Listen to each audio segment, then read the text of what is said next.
Good afternoon, good morning, good evening, depending on where you are on this fast forward planet, which I'm sad to report is still wrapped in a pandemic. In the United States, every day seems like a new dawn with more people vaccinated. There's $1 million lottery for vaccine to encourage the last holdouts to get vaccinated in Ohio. The governor's announced. And I'm sort of like, okay, whatever works in whatever context and culture. But there's still 6 billion people on the planet, billion with a B, who haven't seen a single shot yet. And as anyone who tracks the headlines or has friends in India knows, there's still catastrophic events unfolding because of this virus that emerged somewhere in Wuhan province in China a year and a half ago. I'm Andy Revkin, the Earth Institute Climate School at Columbia University. Of course, I'm in the Hudson Valley and Lenape territory, where I've lived for a long time. And today I'm really pleased to reconnect with Alex Steffen from the Bay Area, who has been in the sustainability seeking pursuit for multiple decades now. He doesn't have a beard, but we're both gray beards in that sense. And he has a new initiative, a new podcast, and my dogs are helping to introduce it right now. And you'll learn more about that and about Alex Fun. They're coming upstairs too. Great. Old house, flimsy Always doors. best in front of a live audience. Yeah. Yes, of course. How many times does that happen? So anyway, Alex, it's great to have you here, and I hope you're doing well. Thank you. It's great to be here. So I thought we'd start with a little bit of a look back. I kind of first got focused on your work when you were doing World Changing. It was a book and a catalog and an enterprise around design for sustainability. When did it start, actually? 2003. It became a best-selling book, and there was a new edition that came out. I wrote about it on my blog, and which means it was really important. Oh, he wrote about it, therefore. And I'll just show you. So here was this article when it ended, 2010, farewell to a great web effort at World Changing. But you're still pushing to change the world. So a good place to start is just a quick sketch of how you became who you are now. Like what drove you through? You were a journalist early on. You had a really interesting early background. So just give us a thumbnail sketch of how you became. So I grew up in California in the 70s with hippie parents, and in a context where issues of sustainability and conservation and relationship to nature were prominent. I spent a lot of time when I was young on a piece of land in Humboldt County that we owned with some other folks. And so I kind of came up steeped in this idea that nature is important, and that how we treat nature is important to us, and that we can do better things, that we can be sustainable, that we can make progress and make smart choices. I remained interested and concerned about those things throughout my life. And then I had, through a total stroke of luck, my first job ended up being as an environment reporter in Japan, writing articles for the Japan Times, which is an English language newspaper there. And that work took me, all around the world. I covered, the first Earth Summit back in '92, and so forth. And then I came back to the States and continued doing that work for various publications and in various contexts. And around the end of the '90s, I think it was, I started to be a little frustrated, because back then, most of the reporting was simply trying to build awareness or to articulate that there were problems, right? Which is great, because many people were in denial, in severe denial, then that there were problems. But I found the problem focus of this kind of work difficult, because I think that it leads people into a feeling of despair, into a feeling of powerlessness, and just a general sense that everything's getting worse and worse and nothing can get better. And so in the early 2000s, I took a year-long road trip around the US on a little project I called Wild Green Yonder, that led me to have a whole set of conversations with innovators and scientists and architects and various kinds of people about what they saw as the possibilities for sustainability. And when I got back from that trip, my first attempt was actually to restart the Whole Earth catalog, if you remember that.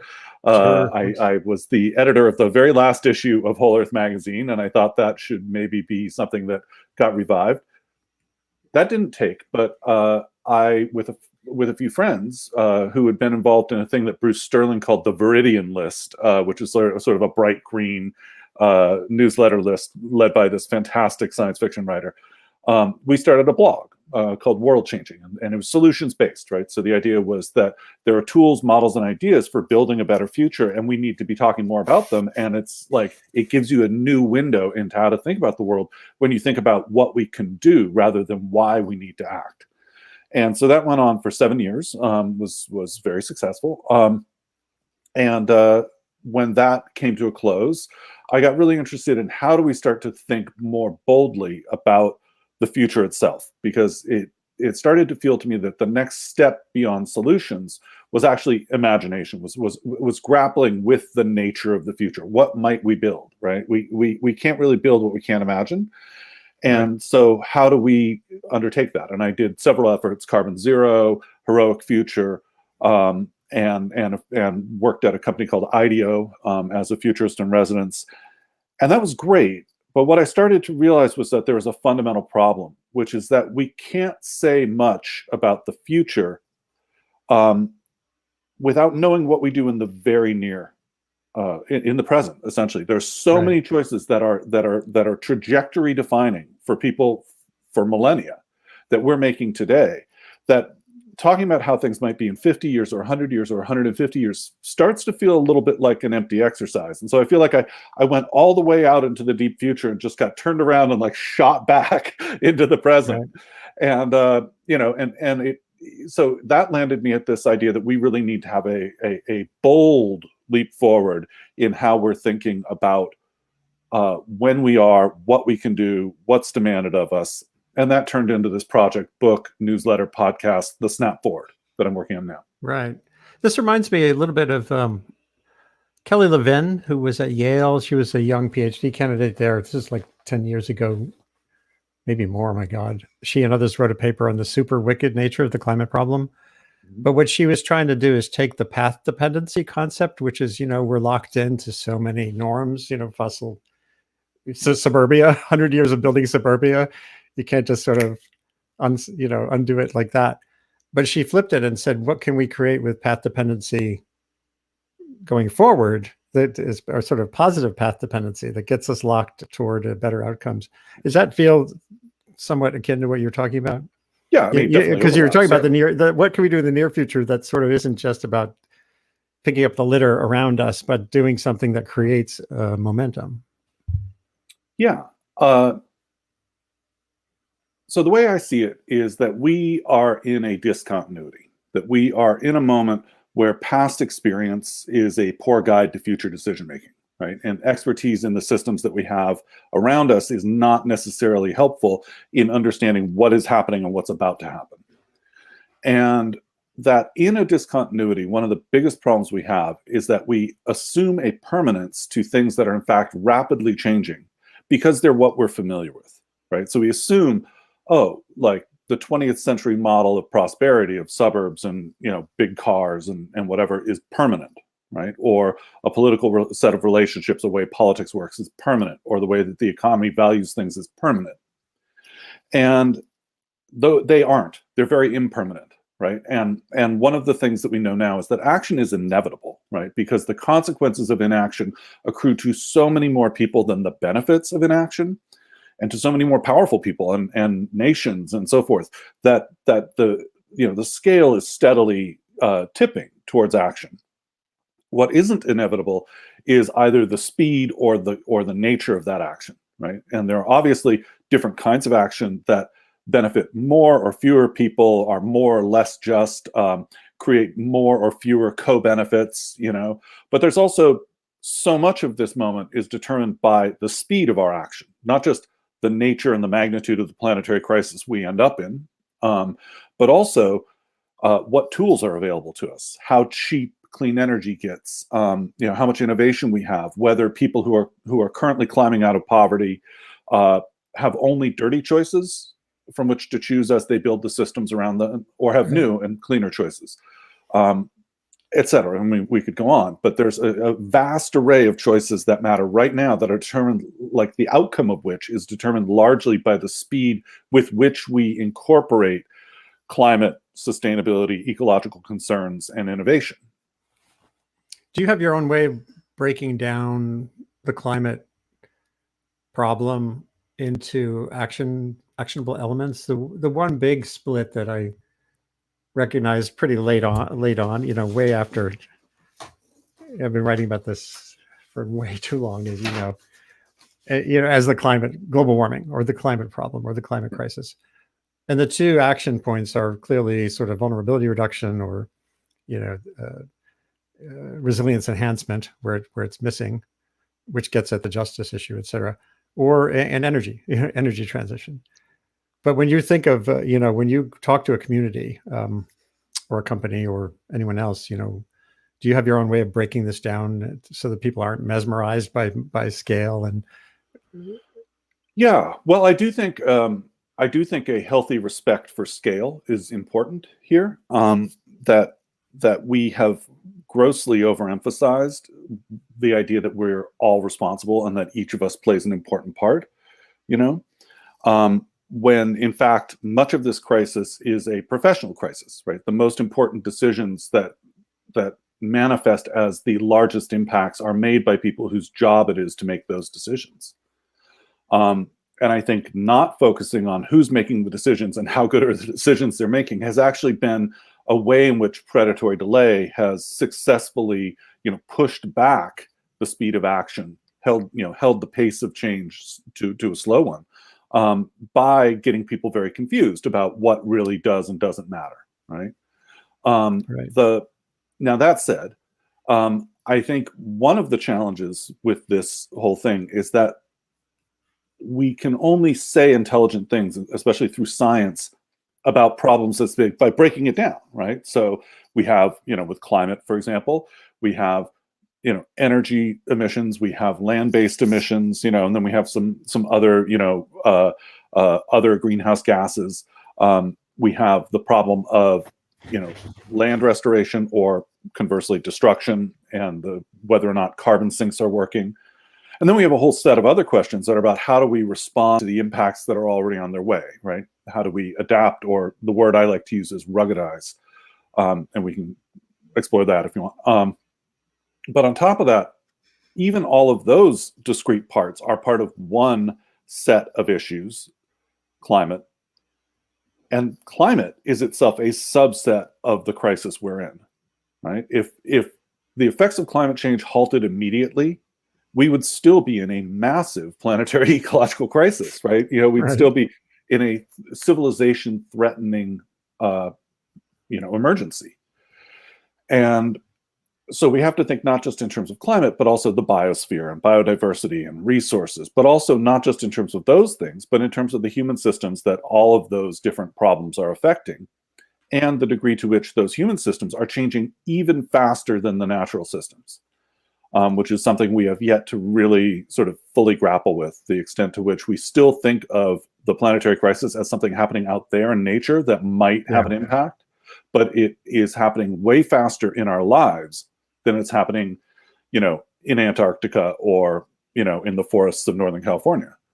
You know, everything around us is being subjected to this discontinuity.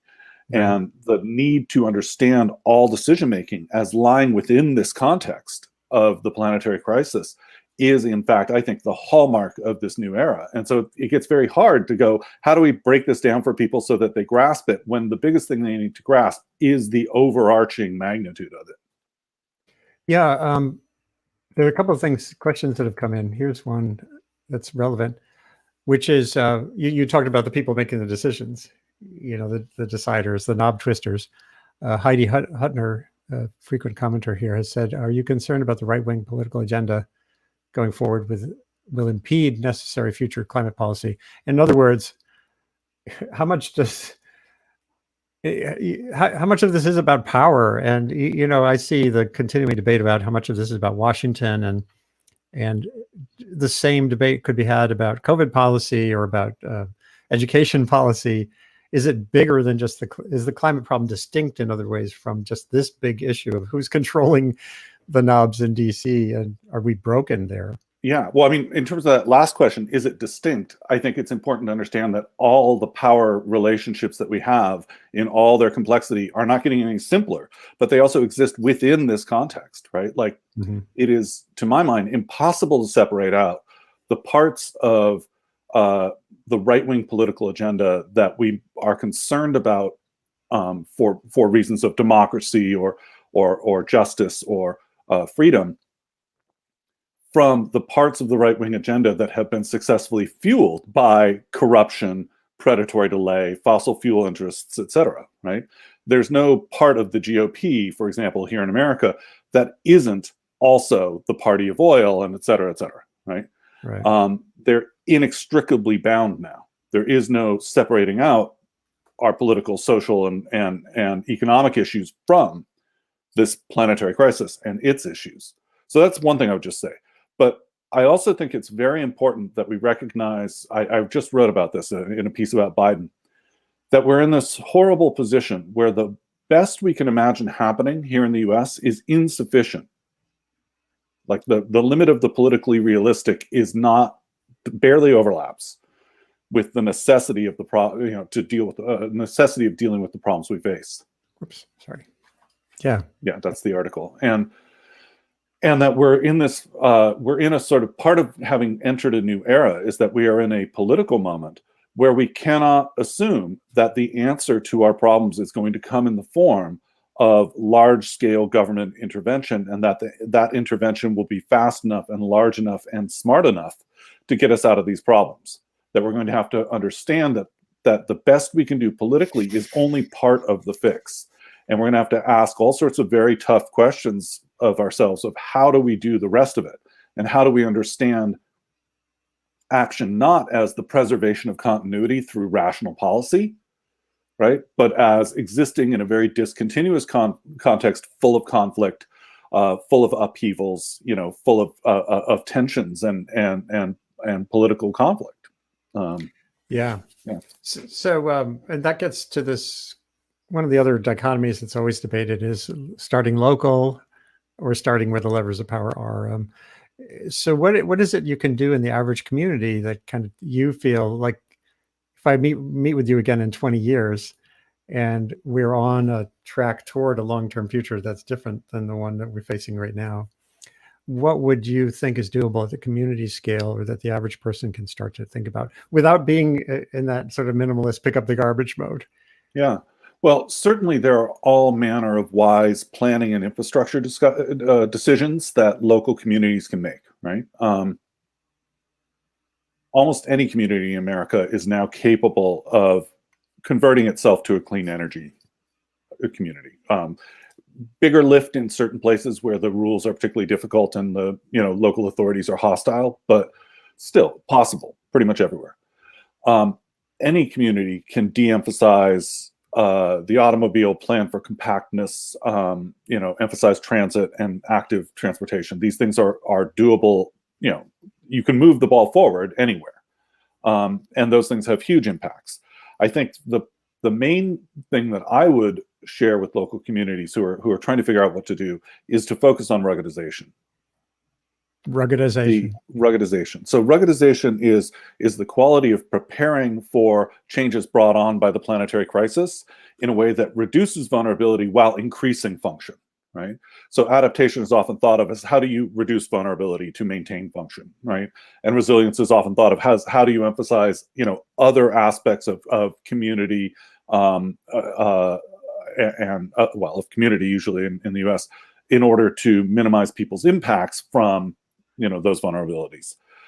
I think we need to be thinking much more aggressively about what it means to be facing the kind of impacts we face, and thinking about how do you not only protect key systems, but how do you start to make all your long-term investment decisions, planning decisions to build up the kinds of things that will thrive even despite the problems we have.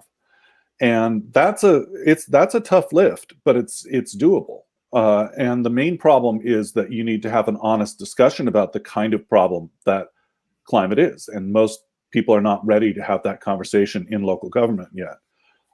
Because climate change is not an out there problem. Sustainability is not an out there problem. If you're doing it for the general benefit of humanity, that's great, but you're probably not focusing on the things you should be focusing on. Because in my opinion, in the next 20 or so years, the difference between communities that thrive and communities that have great difficulty or even find themselves, struggling to survive, is going to be the degree to which now those communities are preparing for, heat waves, floods, fires, etc., but also building up the kind of local capacities, including development, economic development, and so forth, that will lead them to have the resources to be able to manage increasingly big buffetings.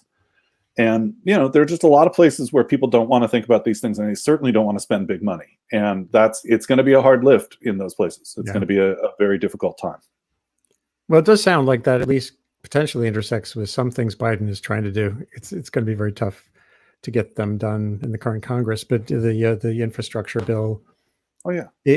I think actually, honestly, I think the plans Biden put forth were not what I expected from his administration, to be honest, and are effectively as close as we can get to the limits of the politically possible. Like if we get those, that's a tremendous victory. And is it enough? Is it the right thing? Should there be more? Of course, yeah. But we don't live in a country where that's possible.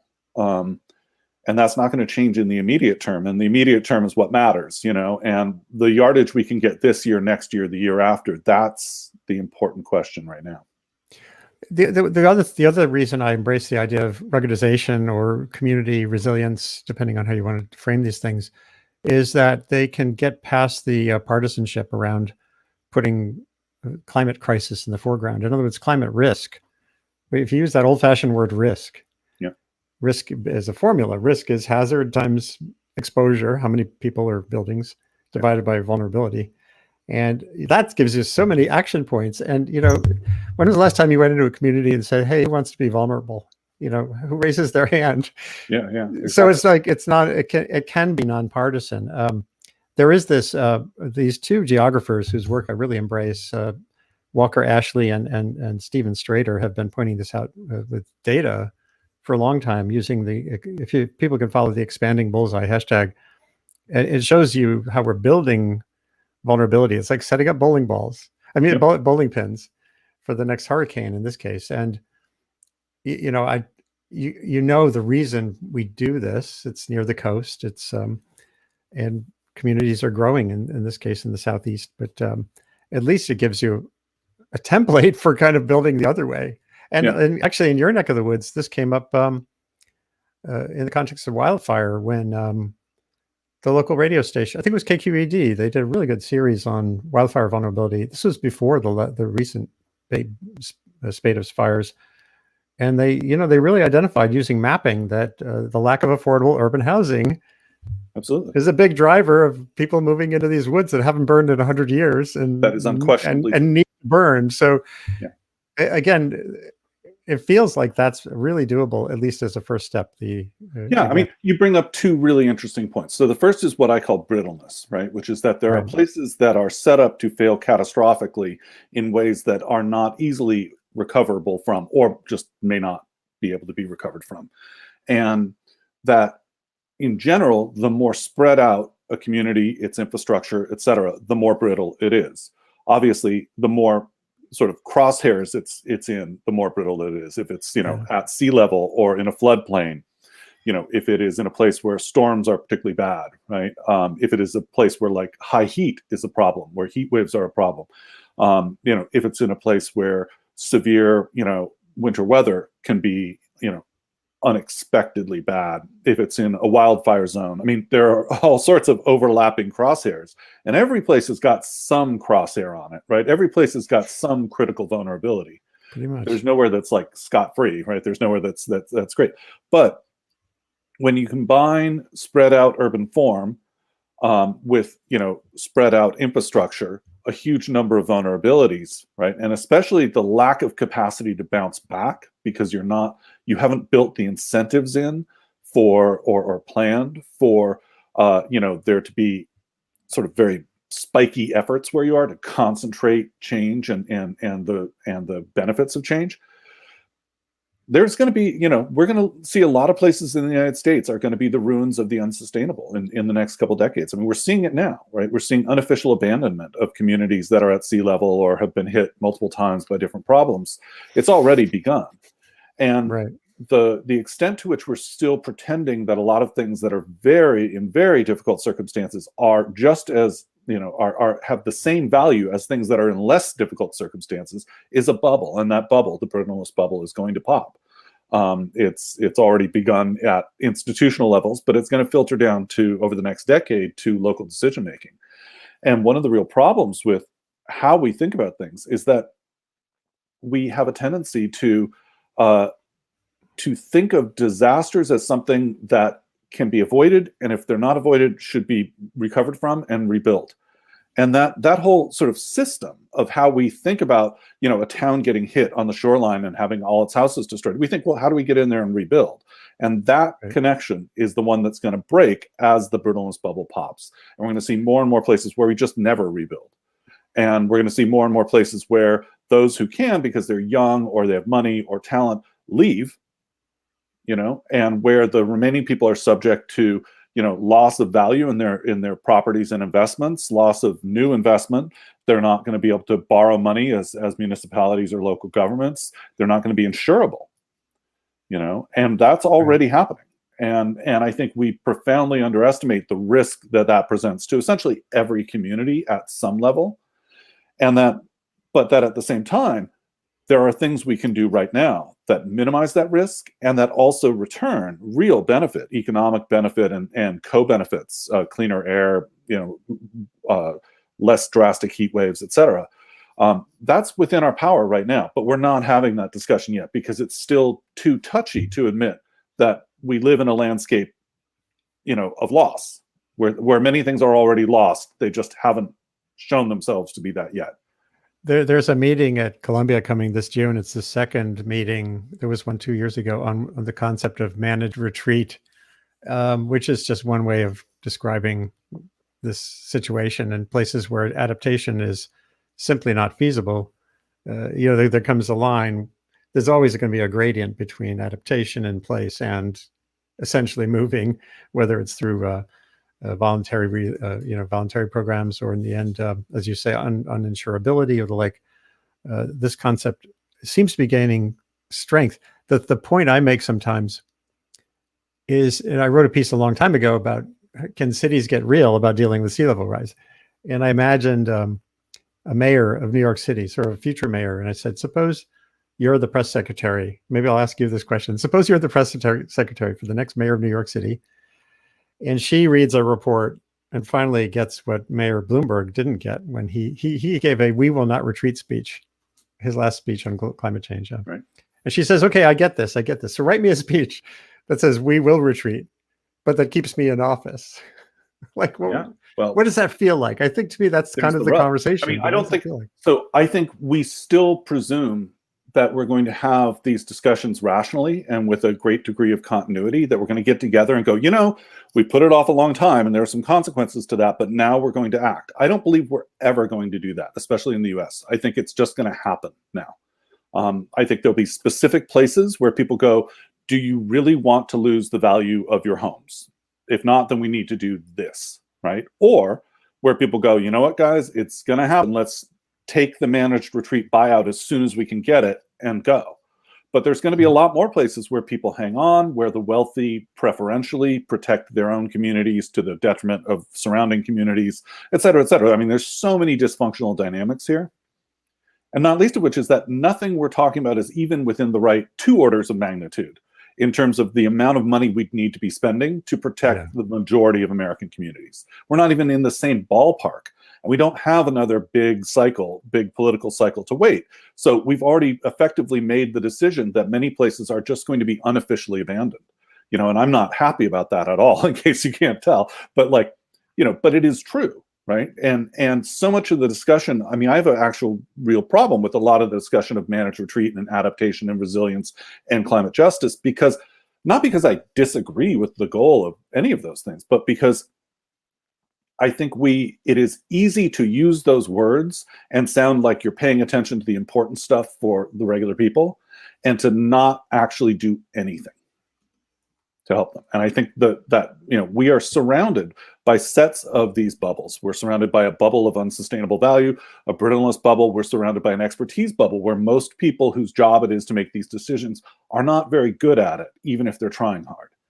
And part of what I think is really important when I talk about like having a snap forward, when I say we need the snap forward to talk about things as they are, is that if we can't admit the ways in which our current discussion is not engaged with the scale and the speed of the decisions we face, then we can't have an honest debate. We can't make progress. And excuse me, but sure, I'll take a sip too. yeah, I think that it is morally incumbent on us to have a different conversation than we've been having. And I think it's incumbent on us, not just in the normal ways of, are we going to protect the natural systems upon which all human life depends? Are we going to leave our descendants a stable climate? These kind of questions, the moral questions. Are we forcing those who've had the least hand in creating the destruction to face the worst of its consequences? These are all big questions and important ones. But even more, that I find it hard to locate a decision that's of any real importance in terms of how we are spending money, how we're planning, how we're strategizing, what we're seeking to do, whether we're talking a community or an institution or a business, that doesn't directly connect to these questions of having an outdated perspective on how things are working. And I think living in a society where almost all our decisions are being made poorly is not a great thing, and Right. can be fixed. So it can be fixed, but it demands honesty about the magnitude of what's going on and the speed of it and the degree to which it is disruptive and headlong and all-encompassing. Part of what you're saying reminds me of something Dan Schrag, a Harvard scientist, said a long time ago about the role of science given where we're at. And he said he was kind of like acknowledging defeat on the idea that science can just sort of explain itself and people will magically respond. He said, what we need to do is make sure we're prepared and have the funding to be prepared to help society when the shit hits the fan, when it's clear. And, some would say that we're past that point already, although obviously we're not, because people are, but we're not in the sense that. Well, we're not in the sense where people are seeing it and acting. Yeah. Right. So is that the best we can do? Or is this is that part of what you're saying, essentially, that get the ducks in a row, have the tools available to create the agility to limit brittleness, and definitely to make sure we're not building back brittle? Yeah. Well, I would look at it from a different perspective, which is I think it is impossible to separate out the competing self-interests in these questions from the way we talk about them, much less approach them. We have a society where these questions are dominated, especially here in the US, by those who do not want change. Sure. Right?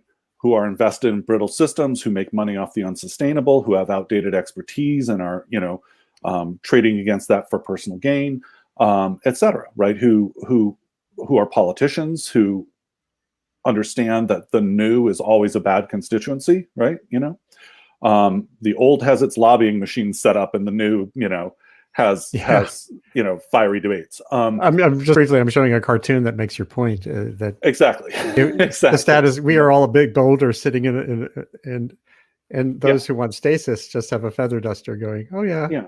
And we have this idea of an orderly transition, right? That phrase came out of banking, but I hear it more and more, and I think it's very accurate about what it's saying, which is that we need to find a way to rationally tackle policy and other levers, use policy and other levers to make rational decisions about how to act in the least disruptive, least, most cost-effective way to gradually become the society we need to become. And that involves, lots of scientific debate, lots of policy debate, lots of, double checking the numbers and checking back next year, multi-year processes, and, the idea that it has to be predictable and orderly and dependable and all these things. That is how we've done this set of problems for 30 years. And I think that it has failed. I think there is no chance at this moment that we're going to get an orderly transition. I think we're going to have change. But I think that at this point, the idea of an orderly transition has become more, in its effective impact, is now more about making the argument that small actions today add up to big change later, and having a set of mechanisms and agreements and assumptions that everyone says, yeah, no, look, doing this here is in line with, this small action is in line with net neutrality, net zero carbon by 2050, right? Or, this policy today is, it leads towards sustainability, right? And that sort of triangulation of very small steps now, connected through argument to the big goals we need, but in the distant future, I think dominates the entire set of industries that discuss these questions. And it's wrong. It's factually wrong, and it's ethically wrong.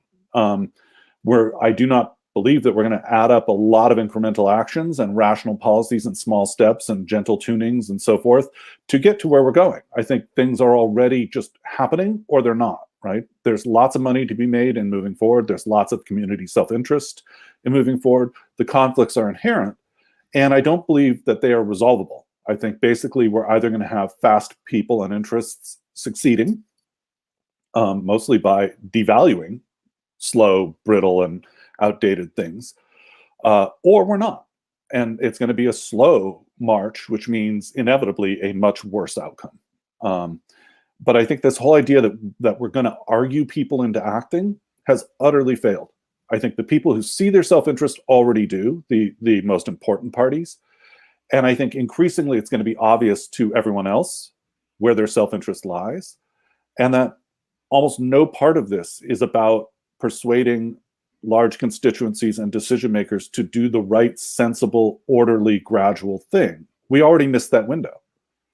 And that sucks. Let's stop for a minute and confront that. It didn't have to be this way, right? I mean, one of the things that I just, every time I want to really feel bad about our efforts, I just think about how little we would have had to do if in the 1970s, when we first started understanding these issues to be issues at the scale they are, and first started exploring, solutions and alternatives, had we just kept on the trajectory of action that we were on then, right?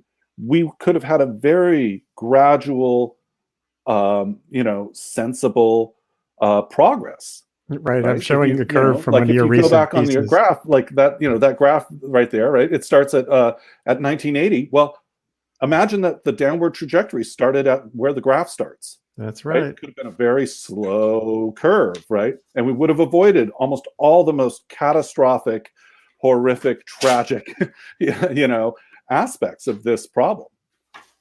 So back then, it was possible. We could have done it. We could have fairly easily created a at least largely sustainable society for everyone on the planet.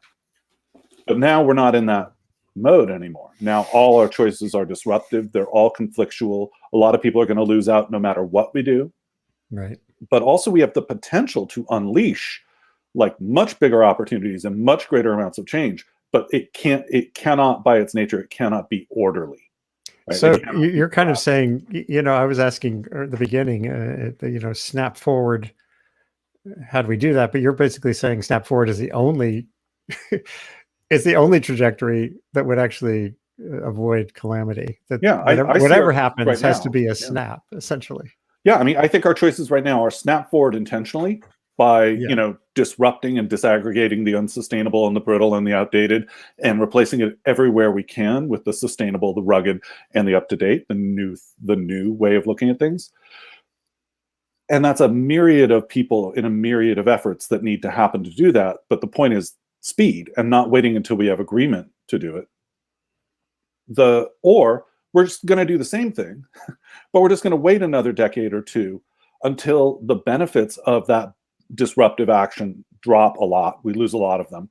And the consequences of delay rise a lot, and a lot more people get hurt. A lot more people suffer, terrible injustices and tragedies.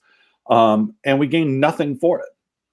And right? We gain a few extra billions in the hands of some oligarchs and wealthy institutions. Well, a few extra trillions, but but most of us don't get anything from that delay at all. We don't benefit. Yeah, and the more you delay, I think I would imagine you'd agree. You're raising the odds of the ultimate snap being authoritarian and top down, and not in a happy-go-lucky top down way. Oh yeah, I've talked about this in the podcast, that I think one of the things that we fail to understand is that the politics of discontinuity can break as easily to the right as to the left. That we tend to think of climate action as and sustainability in general, ecological concerns, as largely a left-leaning set of things to think about. But there's absolutely no reason why you couldn't see, quote, populist approaches to these to this crisis being successful. Maybe not successful in the terms of producing the outcomes we want, but certainly successful politically, successful at seizing and holding on to power.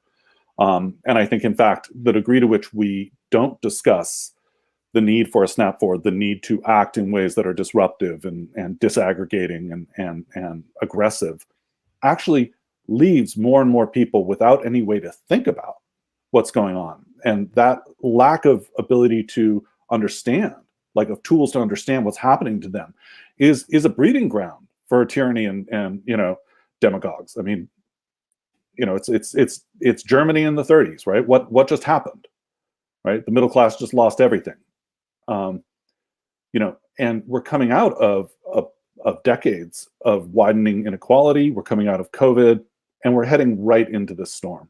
And I think that the idea that we need to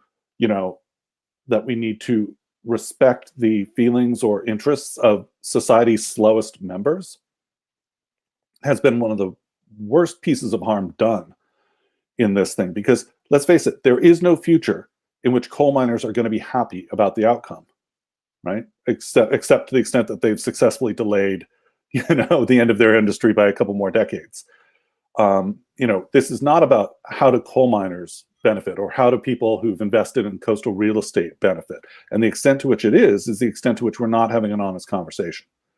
And the consequences will be severe for a lot more people than coal miners and retirees who own a second home on the beach. We need to have those conversations. That's what's happening now. And the lack of having those conversations obscures all the good that could be done still, right? It obscures the upside of big action.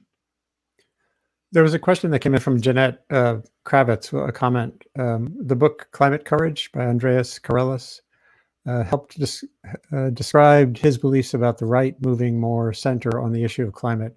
I hope he's right on some level. Is there are you seeing anything from that arena we would call the right that feels like it's something other than greenwash? Well, we have to distinguish the Anglophone world and its politics from basically everyone else, Australia, America, the UK, and Canada in particular have, among the developed world nations that are democracies, we have the worst right wings in terms of these issues. The UK actually is a little better than the rest, but there's still, predatory delay, climate denialism, the carbon lobby runs things, et cetera. I mean, we have just horribly corrupt politics on these issues. And so we have to separate our politics from the rest of the world, because there are places where, where the conservatives are actually sort of on this issue more progressive than our Democrats, right? I mean, you can look at places like Scandinavia and Germany and France and well, even Spain now, et cetera, where just the people who are called conservatives are thinking more clearly and speaking more boldly on this stuff than most Democrats are here in the U.S. So you have to separate it out. I don't see much hope in the U.S. for the right becoming leaders in the kind of actions we need to take. But I'd love to be proven wrong on that. Nothing would make me happier than have to take that back publicly.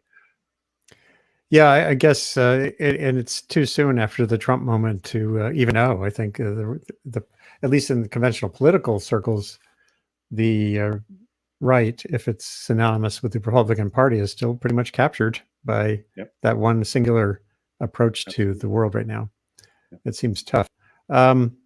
So where are you going to go with Substack? The Substack, the Snap Forward. What are some of the themes going forward that sort of take this to the specific? This to me is the exciting part, right? Because we're in this situation where we need to be having this new conversation. I don't know how to make that conversation happen at the scales it should be.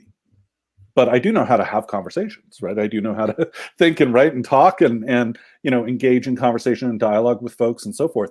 And so, the idea behind the Snap Forward, the book and the newsletter podcast, is to start to unpack some of these things, and especially focus on what can we explore, what can we learn, right? Because this is a discontinuity, we're kind of all beginners, right? We're all in a world again where we don't know more than we know. And so that's a great place to be able to have some interesting conversations about, well, what kinds of actions can we take on climate and sustainability that are competitive, successful, that benefit communities, that mobilize constituencies to act. What kinds of ways can we think about ruggedization at all scales of from the planet to your neighborhood? How can we begin to become expert in what's happening now? How do we become native to the moment we're in? In order to think more clearly about leadership and strategy and policy and action. And these are exciting questions to me, and that's what I'm hoping to. Well, that is what I'm exploring on the newsletter. And I just, the more I do on this, the more it seems to me there are even some very old questions that now have new answers or new possibilities, right? Like, for example, what is justice, right? What is the health of a state, right? These kind of questions I think are different now than they were. And there's much more practical questions like, where should you live to give your family the best odds in the coming decades? Right. Or how do you structure your career so that you have both success and impact, right? These are important questions as well. And all of it, I feel, is up for grabs. I've begun the newsletter with the podcast covering some of the key ideas in the book, and the book will be out this summer. And I hope everyone rushes to get it once it's available. But basically giving an overview of some of the kinds of things we talked about here, and some of the things that then come after. And my hope is to gradually evolve that podcast into more of a discussion as well, to have guests on. Perhaps you could come join me in that context in the future, and to explore new ideas and take things in new directions and keep it fresh. But overall, it's my chance to share what I see as the provocative explorations that need to happen now, and to try and engender a little of the kind of snap forward that we need, in my small personal direct way. Yeah. Is there so everyone should sign up. It's Alex Steffen at substack.com. Right. And is there what's the best place for people to sort of understand how you look at the world? Is there a way to train people to have some of the characteristics you have? Futurist is a funny word, and I know there are other words for it. I think you've rejected the futurist label because at some points in the past, although it's implicitly ends up being applied to people like you. Yeah. What's the tractionable, actionable aspect of what futurists do that anyone can try to adopt? Well, that is a large part of what I'm trying to do here, is to walk people through the journey I had to go on, idea by idea, to get where I am today, so that they can make their own decisions about how they see the world and how they want to incorporate this new context into their lives. And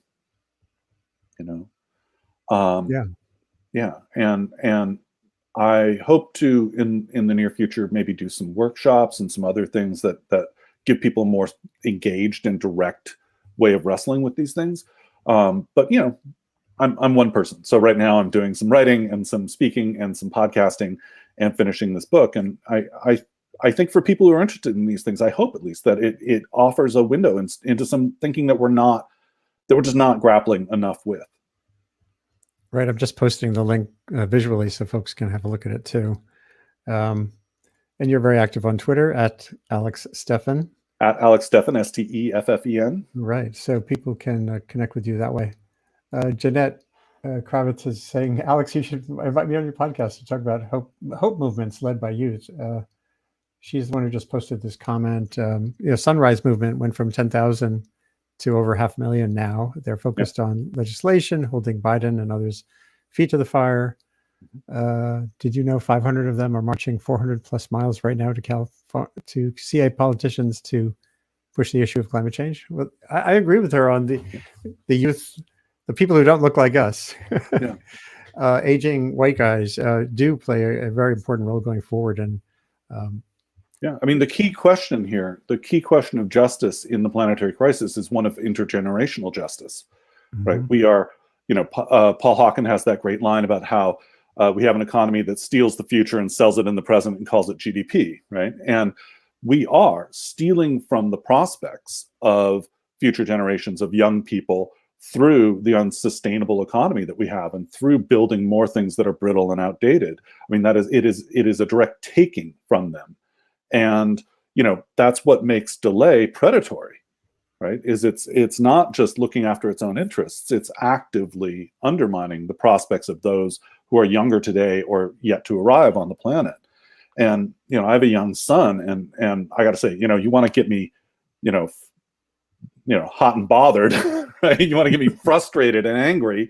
Like the way to do it is to focus on how many things kids of my son's generation are going to have to deal with that they had no part in building and they got essentially no benefit from, right? That are going to greatly diminish their prospects, greatly increase the threat of tragedy in their lives, right? And also have broken a fundamental cultural continuity that each generation has a responsibility to do its best to make the next generation better off, or at least to leave them with something beautiful, right? And I got to say, the older generations in the U.S. have failed comprehensively on this question of justice. And I'm actually surprised that youth activists are as temperate and and effective and focused as they are, because I can't imagine what it feels to be like 18 right now. I think I'd be angry all the time, as opposed to just a lot of the time.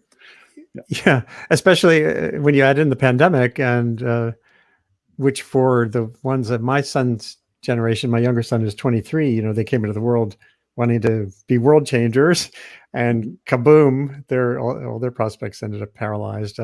The ones who can adapt and become agile and less brittle will have really good prospects going forward. The ones who aren't or are not able because of their situations or their back, where they came from, or their race in many cases, are facing just huge additional obstacles, setting aside even the climate problem, even a stable climate. So it is a tough moment. And you're right, though, there is a lot of energy there still. So maybe that's and here's the great secret, right, for young people, is that one of the biggest bubbles we have is an expertise bubble, right? It's a bubble about the way that people frame problems, understand them, research them, propose solutions, advance those solutions, and test whether the strategies embodied in those solutions work. And a lot of old people have expertise that is profoundly out of date with this moment. And young people, if they choose to, have the enormous advantage of not having to unlearn all the ways of doing things that no longer work. And there are, let's not kid ourselves for a second. There are enormous barriers to young people being able to succeed in advancing solutions, especially when they're disruptive, and disaggregative and change things a lot.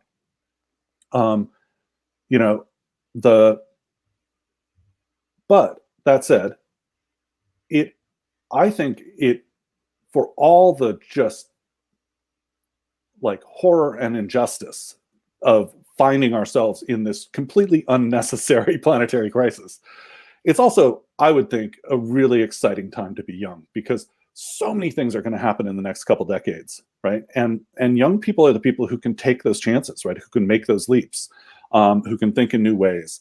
And if I were young, I'd be starting to think about how do you focus, on personal organization. So you, and if you have a family, your family are going to be okay over the coming years, but also, on personal success and how to like go after impact that makes you personally successful, right? How to have an impact in the world, because we have to build, right? A successful program of planetary climate action will be a giant building boom, right? It'll be an enormous invention and creation of new things and of old things recombined, right?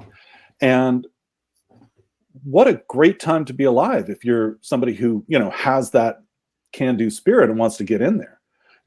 The problem is it's hard to learn what you need to learn to be able to do that right now. Because, universities, newspapers, think tanks, et cetera, are run by people who have the old expertise and are fierce about defending their inflated value.